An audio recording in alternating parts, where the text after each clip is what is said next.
큐티가 살아야 영적 생활이 삽니다. 오늘도 주님을 바라보며 기뻐하시는 하루 되기를 소망합니다. 오늘은 7월 31일 금요일입니다. 하나님께서 우리에게 주신 말씀은 에스겔 33장 21절에서 33절 말씀입니다. 우리가 사로잡힌 지 12째 해 10째 달 5째 날에 예루살렘으로부터 도망하여 온 자가 내게 나와 말하기를 그 성이 함락되었도다 하였는데, 그 도망한 자가 내게 나오기 전날 저녁에 여호와의 손이 내게 임하여 내 입을 여시더니, 다음 아침 그 사람이 내게 나올 그때에 내 입이 열리기로 내가 다시는 잠잠하지 아니하였노라. 여호와의 말씀이 내게 임하여 이르시되, 인자야, 이 이스라엘의 이 황폐한 땅에 거주하는 자들이 말하여 이르기를 아브라함은 오직 한 사람이라도 이 땅을 기업으로 얻었나니 우리가 많은즉 더욱 이 땅을 우리에게 기업으로 주신 것이 되느니라 하는도다. 그러므로 너는 그들에게 이르기를, 주 여호와께서 이같이 말씀하시되, 너희가 고기를 핏째 먹으며 너희 우상들에게 눈을 들며 피를 흘리니 그 땅이 너희의 기업이 될까 보냐. 너희가 칼을 믿어 가증한 일을 행하며 각기 이웃의 아내를 더럽히니 그 땅이 너희의 기업이 될까 보냐 하고, 너는 그들에게 이르기를, 주 여호와께서 이같이 말씀하시되, 내가 나의 삶을 두고 맹세하노니 황무지에 있는 자는 칼에 엎드러뜨리고 들에 있는 자는 들짐승에게 넘겨 먹히게 하고 산성과 굴에 있는 자는 전염병에 죽게 하리라.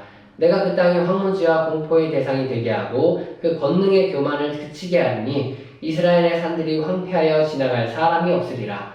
내가 그들이 행한 모든 가증한 일로 말미암아 그 땅을 황무지와 공포의 대상이 되게 하면 그때에 내가 여호와인 줄을 그들이 알리라 하라. 인자야, 내 민족이 담 곁에서와 진문에서 너에 대하여 말하며 각각 그 형제와 더불어 말하여 이르기를, 자, 가서 여호와께로부터 무슨 말씀이 나오는가 들어보자 하고, 백성이 모이는 것 같이 내게 나아오며 내 백성처럼 내 앞에 앉아서 내 말을 들으나 그대로 행하지 아니하니 이는 그 입으로 그 사랑을 나타내어도 마음으로는 이익을 따릅니다.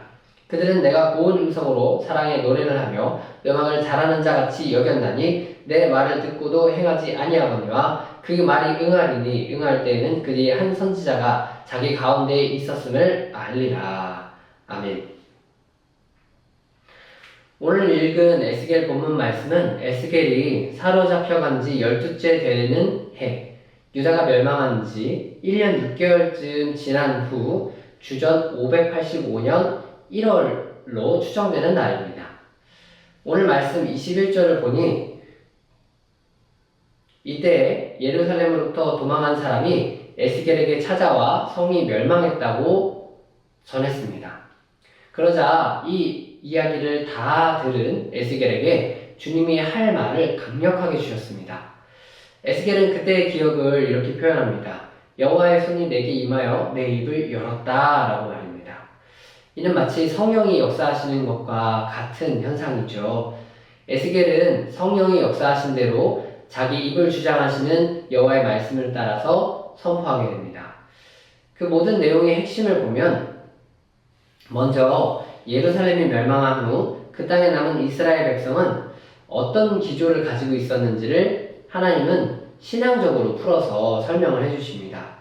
24절에 황폐한 땅에 거주하는 자들이 스스로 생각하기를, 아브라함은 오직 한 사람이라도 이 땅을 기업으로 얻었나니 우리가 많은즉 더욱 이 땅을 우리에게 기업으로 주신 것이 되느니라 하셨습니다. 하나님께서 이스라엘 사람들을 보면서 신앙적으로 이렇게 평가하신 것입니다. 예루살렘에 남은 유대인들은 성경을 보면서 소망을 가졌다고 합니다. 아브라함 한 사람에게 땅을 주신 하나님을 믿었고 성경 말씀을 자신의 것으로 삼으며 붙들었습니다. 그래서 아브라함 한 사람에게 이 땅을 주신 것처럼 우리의 수도 많으니 하나님이 당연히 이 땅을 우리에게 주실 것이다 라고 믿었습니다. 우리도 종종 이렇게 신앙생활을 합니다. 하나님의 말씀을 우리에게 하신 말씀이다 생각하고 받아들일 때가 있습니다.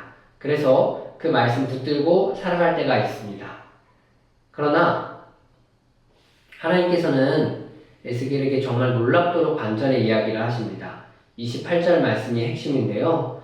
내가 그 땅의 황무지와 공포의 대상이 되게 하고 그 권능의 교만을 그치게 하리니 이스라엘의 산들이 황폐하여 지나갈 사람이 없으리라. 아멘. 이것은 하나님이 예스겔에게 주신 말씀의 핵심입니다. 하나님은 황폐한 땅에서 말씀을 붙들고 살아가려는 이스라엘 백성에게 하나님이 더 황폐하게 만들겠다.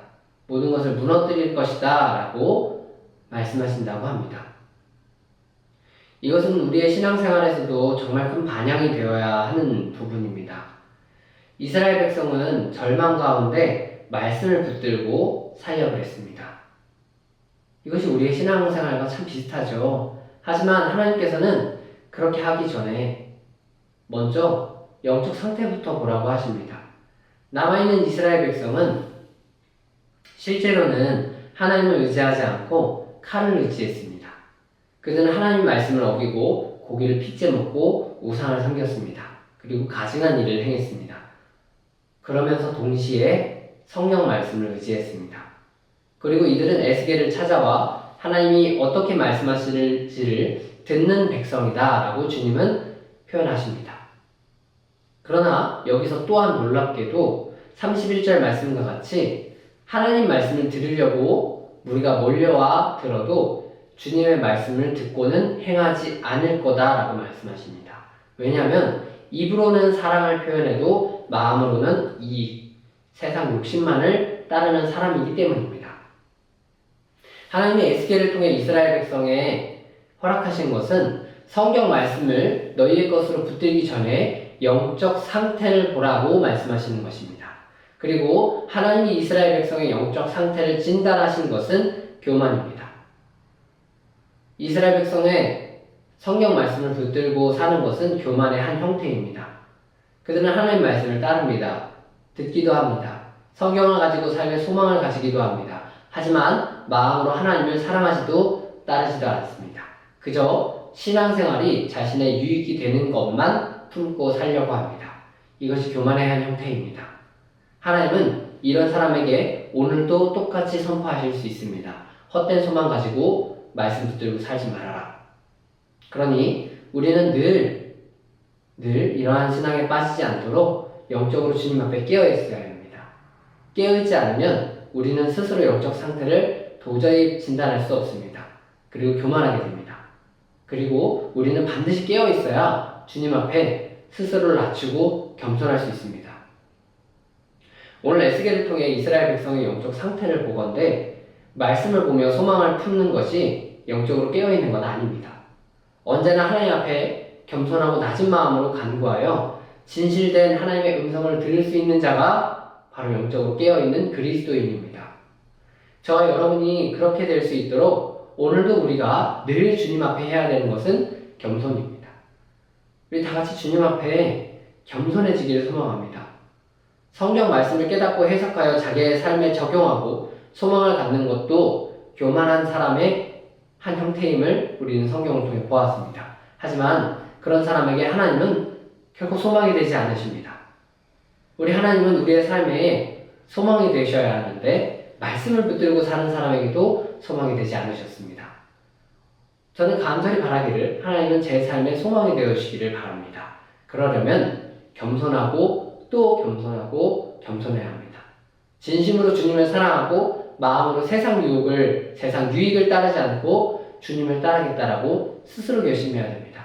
이것은 하나님 저에게 은혜를 베푸셔서 제가 세상 유익을 따르지 않게 하여 주시옵소서 이렇게 기도하는 게 아닙니다. 스스로 해야 됩니다.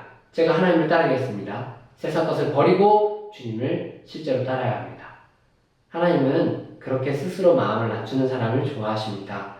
그러니 오늘도 내 마음에 있는 세상 것을 스스로 던지시고 주님 앞에 나아오시기를 바랍니다. 주님 앞에 겸손함으로 엎드리시기를 바랍니다. 주님을 마음에 품고 내 삶의 자리를 내어드리는 저와 여러분이 되기를 간절히 바랍니다. 기도하겠습니다.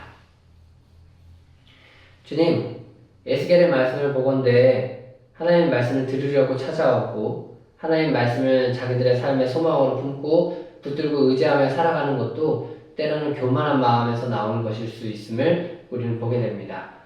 우리는 신앙생활이 참 어렵다 생각합니다. 그러나 그 어렵다고 생각되는 모든 이면에는 세상 유익을 따라 살려고 하는 그 욕심이 있음을 보았습니다.